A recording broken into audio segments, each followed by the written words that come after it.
A U.S. soldier was impaled by something that wasn't human, and then the government erased the entire mission like it never happened.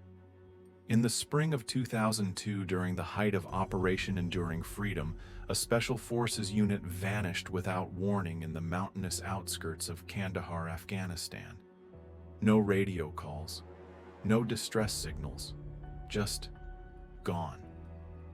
A second elite team was deployed to locate them. What they found would become one of the most disturbing military encounters never officially recorded. Whispers of a red-haired giant with 6 fingers standing nearly 15 feet tall began spreading among soldiers on the ground. This wasn't some campfire story. It came from men trained to kill men whose silence had been bought with threats. The Kandahar giant became a viral myth not because of proof, but because of the military's refusal to acknowledge it at all. What was buried in that cave wasn't just a body. It was a truth too dangerous to be remembered. A U.S. soldier was impaled by something that wasn't human, and then the government erased the entire mission like it never happened. That's not the beginning of a horror story. That's the first sentence whispered by a man who says he was there. In the early 2000s, as the United States launched its full-force response to 9/11, the mission was clear. Enter Afghanistan, dismantle al-Qaeda, and push the Taliban out of power. The operation had a name, Enduring Freedom, but for some soldiers it would be anything but that. For them, it would become an endurance of silence, of secrets, of something no training had ever prepared them for. They were deployed into Kandahar province, a name you've probably heard 1,000 times on the news. Dry, jagged, and ruthless. But ask anyone who's actually been there and they'll tell you something different. To outsiders, it's a map location. To U.S. Special Operations Kandahar was a death maze, towering cliffs, ancient cave systems, narrow trails that disappeared under your boots. It was a place where GPS didn't work, where radios failed, and where entire units could vanish without a trace. And one did. In the spring or early summer of 2002, a Special Forces team disappeared during what was supposed to be a routine cave-clearing op. That alone is alarming. These weren't rookies. These were elite warfighters, the kind of men who don't just go missing. No one heard from them again. No distress call, no gunfire over the comms, no sat ping.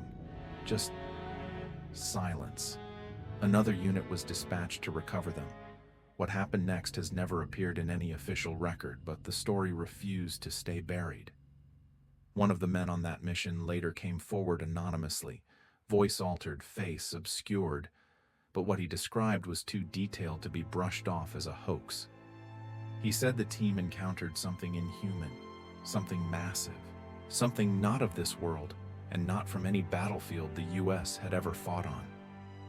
It became known online as the Kandahar Giant, and over the years it's evolved from military rumor to viral legend, fueled not by fantasy, but by how specifically the facts line up.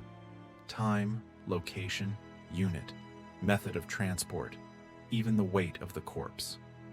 The most chilling part: the Pentagon has never officially denied it. Every FOIA request ever filed about it, denied or no record found. The supposed soldier who died, a man named Dan, isn't listed in any combat casualty database from that region or time period. The logs gone, the mission redacted, the airlift crew transferred or silenced, and the witnesses warned never to speak. But one did. And that single testimony lit a fire that still burns across conspiracy forums, podcasts, and digital archives. Because this isn't just another Bigfoot story. This is a classified kill mission that ended in something no government wants to explain. Why? Because it doesn't make sense. A 15-foot-tall humanoid, red hair, 6 fingers, ancient weapon in hand, charging at trained operatives like a myth walking out of stone. It sounds impossible until you consider how hard the military tried to pretend it never happened. And if you've ever studied history, you know one thing: governments don't bury fairy tales. They bury threats. So the question isn't, is the Kandahar Giant real? The question is, why did they try so hard to convince you it wasn't? This is the beginning of a story that takes us into classified caves, blacked-out missions, and the kind of secrets that get locked in vaults beneath flags. And what you're about to hear is more than a mystery. It's a warning. Because if one of them existed, it probably wasn't alone. It's strange how fast your senses adapt when you know something's wrong. After Dan disappeared, not killed, not wounded, just gone, we locked down like clockwork. One man covered the rear 2 fanned wide, and the rest of us aimed our barrels straight into the mouth of that cave.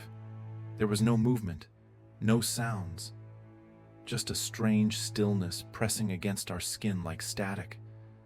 It felt like the ground itself was holding its breath. Our radios crackled, but nothing intelligible came through. Only static. Not normal comms distortion, something deeper, like the signals were being pulled apart. Our SAT tether had already gone dark an hour before, and now short range was acting up too. Rodriguez tapped his earpiece, then gave me that look. We were officially alone, and that's when the air changed. The wind died instantly. Not faded, died. No breeze, no dust swirl, no air movement at all. The temperature dropped by at least 10 degrees. We were in full gear and started seeing our own breath in the sunlight. That shouldn't happen in Afghanistan. Not at that elevation. Not in the dry season. One of the guys behind me muttered, "What the hell is that smell?" And that's when we noticed it too. The scent came all at once, metallic, like old blood mixed with rot and copper. It filled the air thick and wrong. You know how certain smells hit a part of your brain that feels older than language? This was that. It wasn't just unpleasant, it was ancestral. The kind of scent your body recognizes before your mind can explain it. And the silence. It got louder. No birds, no bugs, no hum of distant air traffic, not even the sound of our boots on stone. Just that heavy, aching silence, like we were inside a pressure chamber of soundlessness. That's when we noticed our shadows. They weren't behaving right. The sun was behind us, high and harsh, and yet the shadows near the cave mouth twisted slightly in the wrong direction, as if something inside the darkness was bending the light around it. Subtle, but unmistakable. One of the guys, Hawkins, lowered his rifle just a hair and whispered, "This isn't terrain. This is a trap." He was right. We swept the area again, looking for drag marks, signs of insurgents, hidden cams, mines, anything that could explain what we were feeling. There was none of that. What we found instead were footprints, but not human ones. They were wide, deep, barefoot, and they had 6 toes, perfectly spaced, 2 sets leading out of the cave, but none going in. We should have called for extraction right then. We should have backed out and torched the whole place from a mile up. But we were Special Forces. That wasn't the mission. The mission was to recover our missing unit, to get answers. What we didn't realize is, the mountain had already decided we wouldn't leave with either. The strangest thing, our gear started acting up. Not just the radio's batteries drained, optics flickered, our GPS units spun out like they were in the Bermuda Triangle. One guy's night vision goggles turned on by themselves, cycling through settings as if someone was toggling them remotely. There was no enemy, but we were being watched. That was the first moment I realized this wasn't just about who we were chasing. This was about where we had walked into. We weren't tracking something living in the cave. We were inside something that was still awake, and that something was waiting for us to come closer. You train for ambushes, for tripwires, for insurgents hiding behind walls and civilians holding grenades. You don't train for giants, not when they're real, not when they charge at you with eyes like burning coals and a weapon that looks like it belongs in a museum carved from myth. We never made it inside the cave. It came out first. 1 second we were fanned out around the entrance, weapons raised, tension thick enough to taste. The next, it was there, stepping out from the dark, like it had been watching, waiting. And my first thought wasn't enemy combatant. It wasn't even insurgent. It was just big, unnaturally big, 12 to 15 feet tall, shoulders like a bull, skin pale but sun-scarred, muscles layered on top of muscles, hair the color of dried blood, a beard like tangled copper wire. But the worst part, the part that still haunts me, 6 fingers on each hand, and every one of them wrapped tight around a weapon, something between a blade and a spear, long enough to skewer a grown man end to end. And that's exactly what it did. Dan didn't even have time to yell. He was point man closest to the cave, and in one impossible blur, the giant moved faster than anything that size should move and drove that weapon straight through his chest. It lifted him off the ground like nothing, like a piece of meat. I'll never forget the sound it made, wet, final, a sound that told every one of us that whatever this thing was, it had done this before. Then came the screams. Rodriguez opened fire first, then me, then the rest. M4s on full auto, 30 rounds. Reload, again. We emptied everything we had into that thing, center mass headshots, kneecaps, you name it. And it didn't fall. It stumbled. It growled. It kept moving, like it didn't want to die. We switched to squad automatic fire, saw, laying down heavy suppression. Still, the giant kept fighting, swinging that weapon with brutal precision. It took Hawkins down with a glancing blow that shattered his shoulder through body armor. Then finally it dropped. Not like a human collapses. It didn't fall in pain.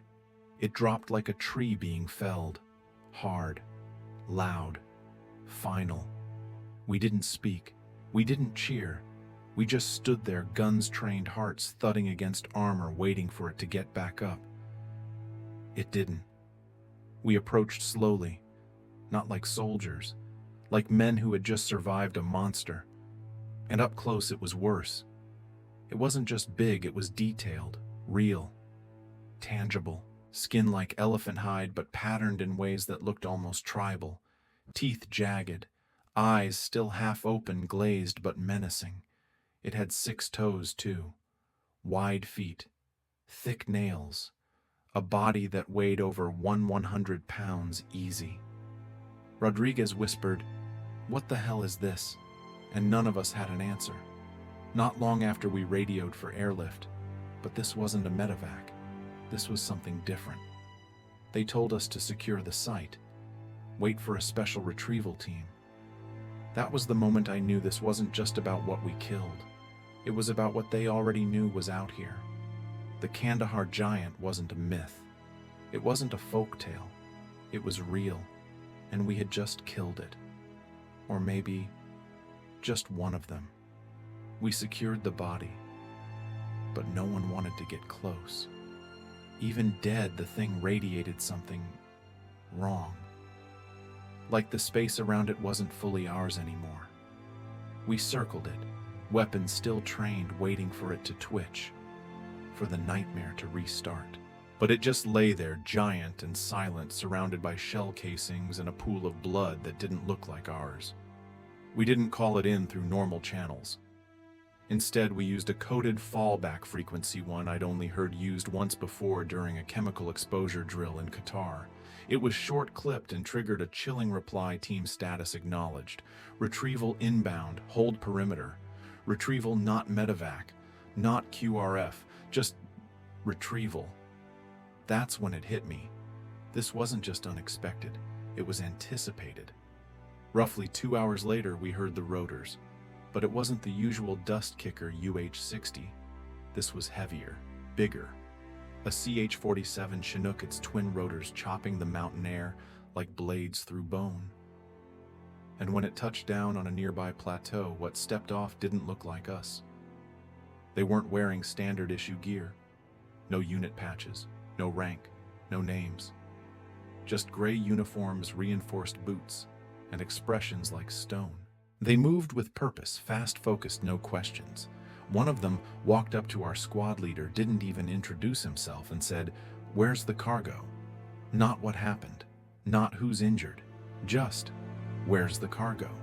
We helped them wrap the body using heavy-grade cargo netting reinforced with steel hooks. The thing barely fit inside. It took all of us to help shift it onto a motorized stretcher, and even then the Chinook's nose dipped from the weight. Over 100 pounds of something not human. Before they loaded it up, I noticed one of the gray suits place a small black case on the giant's chest. It beeped once, then stayed silent. I still don't know what it was. Scanner bomb containment device. They didn't say. As the aircraft lifted off, wind and rotor wash blasting against the cliffside, I watched the silhouette of that body disappear into the gray sky. And I realized something I hadn't admitted until that moment. Whatever this thing was, we weren't the first to kill one. We just happened to survive long enough to report it.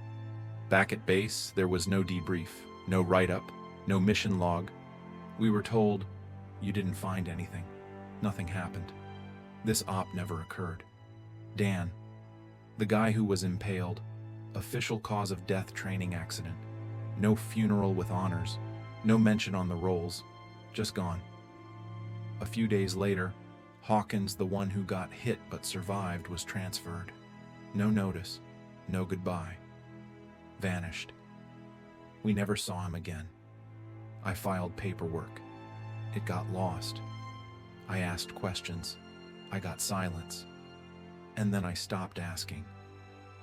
But here's what stuck with me: the way those men moved, the speed of the response, the way command never once acted surprised. That thing in the cave wasn't an anomaly. It was a known variable, a controlled threat, a secret so dangerous that even its death had to be sanitized. And that's the part that still eats at me. We weren't sent there to rescue anyone. We were sent to confirm containment. And when containment failed, they buried the truth, and us with it. We thought returning to base would bring clarity, closure, maybe even recognition. Instead, it brought silence. Not the kind you earn from completing a high-stakes mission. Not the kind that comes from respect or restraint. This was the kind of silence you're forced to live in. As soon as we touched down, we were split up. No squad briefing, no after-action review. Each man was isolated. One by one, we were pulled into dark rooms by people who didn't wear rank. No patches, no names, just suits, cold voices, controlled movements. You didn't see what you think you saw, they told us. There was no creature, no kill, no body, just an unauthorized patrol and a tragic equipment failure. When we pushed back, they didn't argue. They pivoted, shifted the conversation to our families, our service records, our security clearances. You've served your country well. Let's not complicate that legacy, soldier. It wasn't a threat. It was a reminder. Then came the paperwork, thick-coded, legally binding. Non-disclosure agreements written under a Tier 1 classification typically reserved for nuclear intelligence and biological weapons. And we signed them, not because we were afraid, but because we realized we weren't being asked to stay quiet. We were being erased. The official mission record gone. Our radio communications corrupted. The satellite feed over that region offline due to atmospheric conditions. Dan, our teammate, our brother, was declared missing in a training accident. There was no funeral, no flag-draped casket. His name doesn't appear on any public casualty database. The government buried him deeper than that cave. I tried submitting a modified incident report through an internal secure channel. It bounced back, flagged. A week later, I was pulled from the field. Medical discharge. Psychological instability due to combat stress. Rodriguez disappeared. Hawkins never answered again. Our squad leader was quietly reassigned overseas. One by one, they scattered us like ashes. You don't need a firing squad to destroy someone. Just take away their name, their history, their truth. And yet, the story didn't die. A few years later, I came across an underground interview, blurred, face-altered voice, but the details were identical. The cave, the size, the six-fingered red-haired giant, the cover-up, the airlift, the silence. This wasn't just our story, it was someone else's too.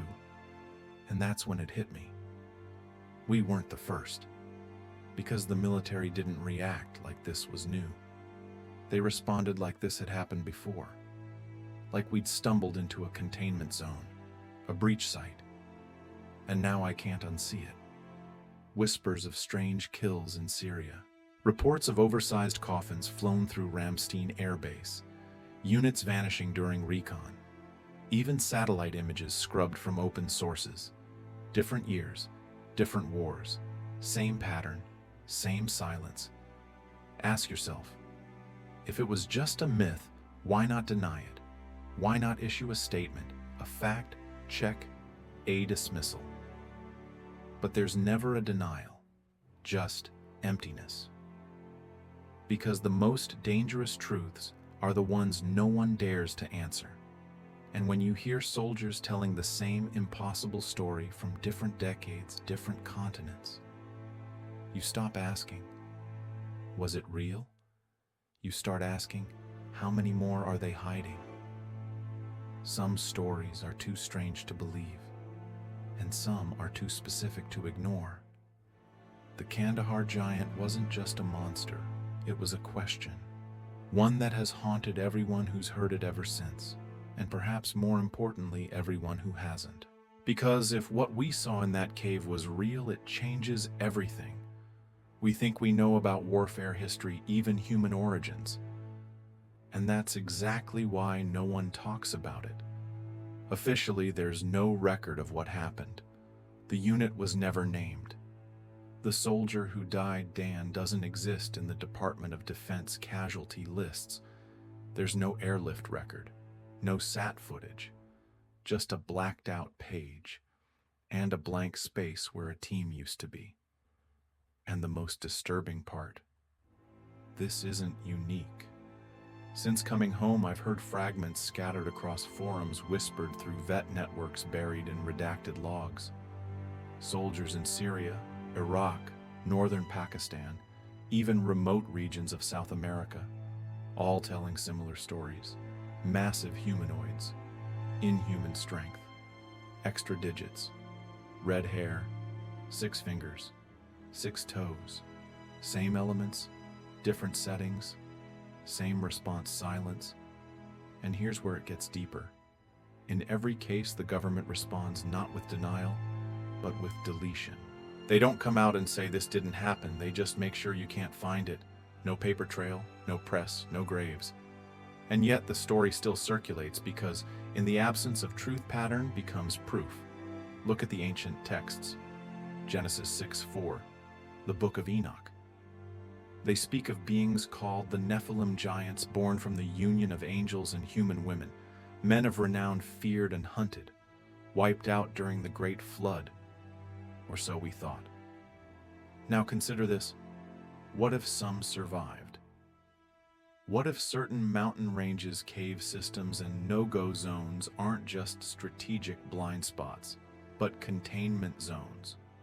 What if certain wars weren't just about oil or ideology, but geography, places where something ancient is buried beneath the ground or beneath history?